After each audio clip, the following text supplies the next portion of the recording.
বেতাল, যেও না বেতাল, বেতাল যেও না, তুমি দাঁড়াও। তুমি এমন করছো কেন বেতাল? দয়া করে আমার সাথে চলো।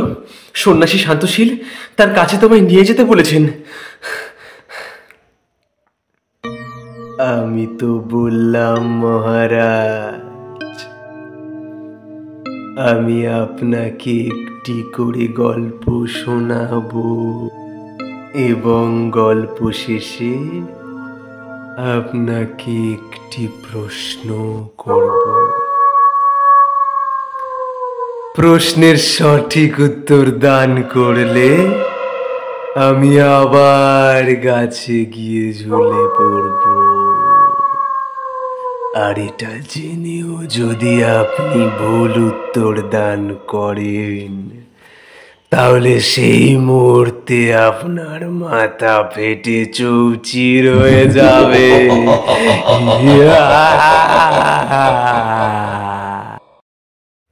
নমস্কার বন্ধুরা, আমার চ্যানেলে আপনাদেরকে স্বাগত। আমি আবারও চলে এসেছি আপনাদেরকে গল্পের জগতে নিয়ে যাব বলে। আমাদের আজকের পরিবেশন বেতাল পঞ্চবিংশতির দ্বিতীয় গল্প। আশা করছি আপনাদের ভালো লাগবে। তাহলে শুরু করা যাক আজকের গল্প, মধুমালতী ও মধুসূদনের গল্প।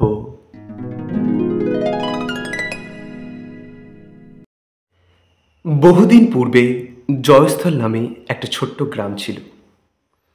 স্বচ্ছ কাঁচের মতো জল যমুনা নদীর। এই যমুনার তীরেই অবস্থিত সুন্দর ছবির মতো গ্রাম জয়স্থল। এই গ্রামে বাস করতেন একজন সজ্জন ব্রাহ্মণ। ব্রাহ্মণের নাম ছিল কেশব শর্মা। ব্রাহ্মণ তার স্ত্রী, পুত্র ও এক কন্যাকে নিয়ে খুব সুখেই বাস করতেন। কেশব শর্মার কন্যা ছিল পরমা সুন্দরী। মধুমালতী নামে এই কন্যার রূপ সকলকেই মুগ্ধ করত। মধুমালতী ধীরে ধীরে বেড়ে উঠতে লাগল এবং বিবাহযোগ্য হয়ে উঠল। ব্রাহ্মণকে একদিন তার স্ত্রী বললেন, হ্যাঁ গো, মেয়ের বিয়ের জন্য উপযুক্ত পাত্রের সন্ধান করো। মেয়ের তো বিয়ের বয়স হয়েছে। ব্রাহ্মণ স্ত্রীকে বললেন, চিন্তা করো না, রূপে গুণে মধুমালতী অসামান্য। কন্যার জন্য পাত্র খুঁজতে মনে হয় কোনো অসুবিধা হবে না। ব্রাহ্মণ এইভাবে স্ত্রীকে আশ্বস্ত করলেন। এরপর ব্রাহ্মণ ও তার পুত্র মধুমালতীর জন্য উপযুক্ত পাত্রের সন্ধান করতে লাগলেন। একদিন বাড়িতে মধুমালতী ও তার মা একা রয়েছে। ব্রাহ্মণ কোনো একটা কাজে বাইরে গেছেন। ব্রাহ্মণের পুত্র তার গুরুমশাইয়ের কাছে বিদ্যাভ্যাস করতে গেছে। এই সময় দরজায় কড়া নাড়ার শব্দ হল। ব্রাহ্মণের স্ত্রী দরজা খুললেন। কেশবের বাড়িতে এক ব্রাহ্মণ সন্তান এসে উপস্থিত হয়েছেন। এই ব্রাহ্মণ সন্তানের নাম হল ত্রিবিক্রম। কেশবের স্ত্রী এই ত্রিবিক্রমের সঙ্গে কথাবার্তা শুরু করলেন। ত্রিবিক্রম রূপ ও সুন্দর ব্যবহারে ব্রাহ্মণ পক্তিকে মুগ্ধ করলেন। তিনি জানতে পারলেন ত্রিবিক্রম উচ্চ বংশজাত। ব্রাহ্মণ পত্নী ভাবলেন যে ত্রিবিক্রম তার কন্যা মধুমালতীর জন্য একেবারেই উপযুক্ত পাত্র। তিনি তখন ত্রিবিক্রমের কাছে তার কন্যাকে বিবাহের প্রস্তাব রাখলেন। ত্রিবিক্রম ব্রাহ্মণ কন্যা মধুমালতীর রূপ দেখে মুগ্ধ হয়ে তাকে বিবাহের জন্য রাজি হয়ে গেলেন। বামন ও মধুসূদন নামে দুজন পাত্রকে ব্রাহ্মণ ও তার ছেলে মধুমালতীর সঙ্গে বিবাহ দান করার জন্য বাড়িতে নিয়ে এলেন। এই তিনজন পাত্রই রূপ, গুণ, বিদ্যা, বুদ্ধিতে ও বংশমর্যাদায় অসাধারণ ছিলেন। কেশব শর্মা যখন দেখলেন তার কন্যা মধুমালতীকে বিবাহের জন্য তিনজন পাত্র জোগাড় হয়েছে, তিনি তো মহা সমস্যায় পড়লেন। তিনি ভাবলেন, এ তো মহা সমস্যা। তিনজন পাত্রই যে অত্যন্ত যোগ্য পাত্র। এই তিনজন পাত্রের মধ্যে কাকে কন্যার জন্য নির্বাচন করব? এদিকে কি হয়েছে কি, ব্রাহ্মণ কন্যা মধুমালতী বাগানে ঘুরে বেড়াচ্ছিল। হঠাৎ এক বিষধর সাপ এসে মধুমালতীকে দংশন করে। মধুমালতীর সর্বাঙ্গ নীল হয়ে গেল। সে যন্ত্রণায় চিৎকার করতে লাগলো। ব্রাহ্মণ পত্নী ছুটে এসে ব্রাহ্মণকে বলল, তাড়াতাড়ি চলো, সাপের কামড়ে মেয়ের আবার প্রাণ যায়। এই কথা শুনে কেশব, তার পুত্র ও 3 জন পাত্র বেশ কয়েকজন বিষ বৈদ্যকে ডেকে আনলেন। বিষ বৈদ্যরা মধুমালতীকে বাঁচানোর জন্য আপ্রাণ চেষ্টা করছিলেন। সব চেষ্টায় বৃথা হল। বৈদ্যরা বুঝলেন মধুমালতীকে বাঁচানো অসম্ভব। এই বৈদ্যরা মধুমালতীর জীবন ঈশ্বরের হাতে সঁপে দিলেন। কিছুক্ষণের মধ্যেই মধুমালতীর মৃত্যু হল। কেশব ও তার পুত্র শোকে পাথর হয়ে গেল।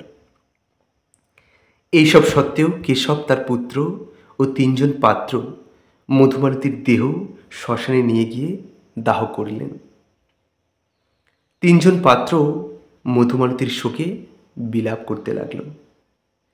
ত্রিবিক্রম মধুমালতীর নিভে যাওয়া চিতা থেকে হাড় কুড়িয়ে সেটাকে কাপড়ে বেঁধে রাখল।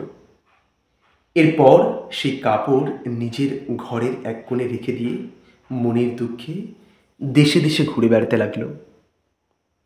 বামন মনের দুঃখে সন্ন্যাসী হয়ে তীর্থ করতে লাগলেন। মধুসূদন ওই শ্মশানেই এক কোণে একটি পাতার কুঁড়ে ঘর বানালো।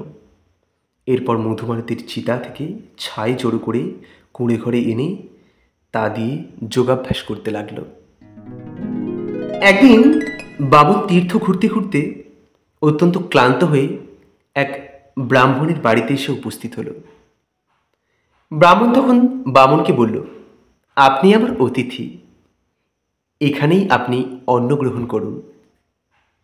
ব্রাহ্মণী অতিথি সেবায় মগ্ন। ব্রাহ্মণের একটি 5 বছরের ছেলে ছিল। খাবার পরিবেশনের সময় এই ছেলেটি ব্রাহ্মণীকে খুব জ্বালাতন করছিল। ব্রাহ্মণী ছেলের ব্যবহারে বিরক্ত হয়ে ছেলেকে আগুনে ছুঁড়ে ফেললেন। এরপর নিশ্চিন্ত মনে ব্রাহ্মণী খাবার পরিবেশন করতে লাগলেন। ব্রাহ্মণীর এই নিষ্ঠুর কাজ দেখে বামন অত্যন্ত ক্রুদ্ধ হল। সে খাওয়া বন্ধ করল। ব্রাহ্মণ বললেন, আপনি খাওয়া বন্ধ করলেন কেন? সে কথা কি জানতে পারি? বামন বললেন, যে বাড়িতে কোনো মা ছেলেকে এইভাবে হত্যা করে, সেই নিষ্ঠুর মায়ের হাতের পরিবেশন করা খাবার খেতে আমার রুচি একেবারেই লাগছে না। ব্রাহ্মণ বললেন, এই কথা, আপনি চিন্তা করবেন না। এই বলে ব্রাহ্মণ ঘরে ঢুকে একটি সঞ্জীবনী পুঁথি নিয়ে এসে সেখান থেকে এক মন্ত্র জপ করতে লাগলেন। কিছুক্ষণের মধ্যেই ব্রাহ্মণের মৃত পুত্র প্রাণ ফিরে পেল। সে আবার মাকে জ্বালাতে লাগল। বামন তো এইসব দেখে অবাক। সে ভাবল, এই পুঁথিতে মৃত সঞ্জীবনী মন্ত্র লেখা আছে। এই মৃত সঞ্জীবনী মন্ত্র যদি একবার জানতে পারা যায়, তাহলে মৃত মধুমালতীর আবার প্রাণ ফিরিয়ে দেওয়া যাবে। বামন ঠিক করল, যেভাবেই হোক এই অমূল্য পুঁথি চুরি করে এই মৃত সঞ্জীবনী মন্ত্র জেনে নিতে হবে। বামন তার খাওয়া দাওয়া সমাপ্ত করল। এরপর সে ব্রাহ্মণকে বলল, আপনি যদি কিছু মনে না করেন, আমি আপনার বাড়িতে রাতটুকু কাটাতে চাই। কিছুক্ষণ পরেই সন্ধ্যা নামবে, সামনেই জঙ্গল, পথে বিপদ হতে পারে। ব্রাহ্মণ বললেন, আপনি নিশ্চিন্তে এখানে আশ্রয় গ্রহণ করুন। রাত্রেবেলায় সকলে ঘুমিয়ে পড়লে ব্রাহ্মণ ধীরে ধীরে যে ঘরে পুঁথি ছিল সেখানে প্রবেশ করল। এরপর মৃত সঞ্জীবনী মন্ত্র লেখা পুঁথিটি চুরি করে ব্রাহ্মণের বাড়ি থেকে বেরিয়ে এলো। এরপর বামন সোজা এসে উপস্থিত হলো সেই শ্মশানে যেখানে মধুমালতীকে পোড়ানো হয়েছিল। বামন দেখল মধুসূদন এক মনে পাতার কুটিরে বসে যোগাভ্যাস করছে। এরপর সেখানে উপস্থিত হয়ে সামনে দাঁড়ালো ত্রিবিক্রম। বামন এসে বলল, তোমরা হাড় ও ছাই একত্র করো। মৃত সঞ্জীবনী মন্ত্র দ্বারা আমি মৃত মধুমালতীকে প্রাণ দান করব। বামুন কথা বলা মাত্রই ত্রিবিক্রম ও মধুসূদন মধুমালতীর হাড় ও ছাই জড় করল। বামন তখন তার পুঁথি খুলে মৃত সঞ্জীবনী মন্ত্র জপ করতে লাগল। কিছুক্ষণের মধ্যেই মধুমালতীর তার রূপের ডালি নিয়ে আবার জীবন্ত হয়ে উঠল। পরমা সুন্দরী মধুমালতীকে জীবিত দেখে তিনজন পাত্রই আনন্দে নেচে উঠল। এইবার তারা মধুমালতীকে বিয়ে করার জন্য পরস্পরের সঙ্গে ঝগড়া করতে লাগল। বেতাল তার গল্প সমাপ্ত করে রাজা বিক্রমাদিত্যকে বলল, মহারাজ, এই তিনজনের মধ্যে মধুমালতীকে বিয়ে করার দাবি সবচেয়ে বেশি কার বলে তোমার মনে হয়? মহারাজ বললেন, অবশ্যই মধুসূদনের। মধুসূদন সবকিছু বিসর্জন দিয়ে এক মনে শ্মশানে পাতার কুটির তৈরি করে যোগ সাধনা করছিল। বেতাল বলল, ত্রিবিক্রম মধুমালতীর হার সংগ্রহ করেছিল। বামনের কথা ভুলো না, সে কিন্তু মৃত সঞ্জীবনী মন্ত্র শিখেছিল বলেই না মধুমালতীর মৃত শরীরে প্রাণদান করা গিয়েছিল।